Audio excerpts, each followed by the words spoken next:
রমাদানের আরেকটা ব্লগ নিয়ে চলে আসলাম তোমাদের সাথে শেয়ার করতে। সো আজকে গেছিলাম আমার নানির বাসায়, মানে আমার আপির বাসায় ইফতার করতে। মামা মামি ইফতারের দাওয়াত আজকে দিয়েছিল আমাদেরকে। এমনিতেও আসতাম আর কি, অনেকদিন আপির রুমটা দেখা হয়নি, আসলে পড়াশোনার কারণে আর কি। রিসেন্ট 2 বছর হলো আমার নানি মারা গেছে, বেশি দিন হয়নি। আর হলো অনেক স্মৃতি মনে পড়ছিল, এই জানলা দিয়ে এসে আপিকে বলতো আপি খুলো, এসেছি, তারপর আপি চাবি দিত জানলা দিয়ে, তো অনেক এইটা ভেবে আপি আর নাই। আর এই ঘরটাতে আসলে আপির কথা খুব মনে পড়ে, এই ঘরটাতে আপি থাকতো, তো মানে সব কিছুর সাথে আপির স্মৃতি জড়িয়ে আছে। আজকে মামা মামি ইফতারে আমাদেরকে দাওয়াত দিয়েছিল, আমাকে, আম্মুকে, বাবাকে। সো আজকে আমরা এখানেই ইফতার করব।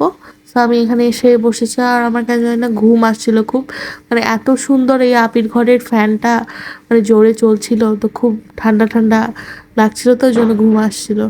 আর এখানে মামি সব আয়োজন করেছে, বেগুনি, নিমকি, পেঁয়াজি, তারপরে বুট, জিলাপি, কাঁচা ছোলা, অনেক কিছু করেছে। এখানে আম্মু শরবত ঢেলে দিচ্ছিল সবার গ্লাসে। আর এই যে এখানে কিছু প্যাকেট আছে ফকির মিসকিনদেরকে দিবে আর কি মামি, মামা মামি দুইজনই। আর এই যে এখানে হলো বিরিয়ানি মামি রান্না করছে, এটা দেখালাম হাঁড়িতে করে। আর এই যে আমাদের ইফতার রেডি, অনেক সুন্দর লাগছে। এখানে শরবত রেডি, আমাদের সবার ইফতার রেডি।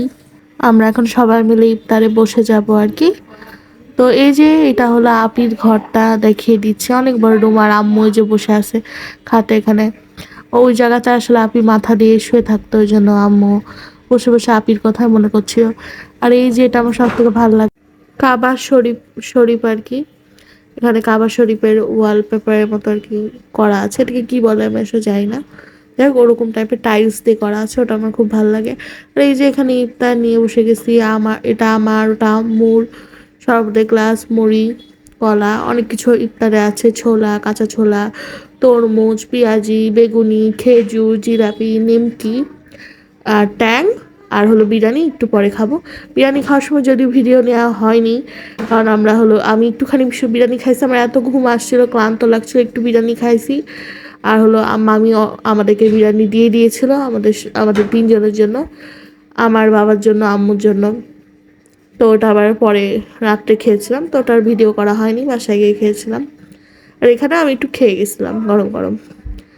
আর এই যে এখানে মুড়ি মাখা খেলাম, খুব মজা লাগলো। আর এই যে মামি আমাকে দেখাচ্ছিল যে মামি পদ্মা কিনেছে। এই বছর প্রথম রমজান শুরু হওয়ার আগের দিন আমার ছোট্ট মামাতো ভাইটা মারা যায়। ও এনআইসিউতে ছিল 23 দিন, ছোট্ট আর কি হয়েই এনআইসিউতে ছিল। তারপর সুস্থ হয়ে গেছিল, তারপর হঠাৎ আসলে হার্টবিট বেড়ে যায়, মানে একদম সুস্থ ছিল, কি যে হলো, তারপর মারা গেল। ওই ওই জন্য এবার রমজানে আমাদের সবার মন খারাপ। ওর জন্য কিছু ফকির মিসকিনকে প্যাকেট দেওয়া হয়েছিল, এই প্যাকেটগুলো দিয়ে দেওয়া হয়েছিল। আর হাঁড়িতেও বিরিয়ানি রান্না করা ছিল, অনেক বিরিয়ানি মামি রান্না করছিল। আর আমরা সবাই, পরিবারের সবাই মিলে, মামা মামি, আমি, বাবা, আম্মু, সবাই মিলে একসাথে আর কি। লাস্ট কয়েকটা রোজা আছে, তাই আমরা সবাই মিলে আপির বাসায় ইফতার করলাম। আল্লাহ হাফেজ।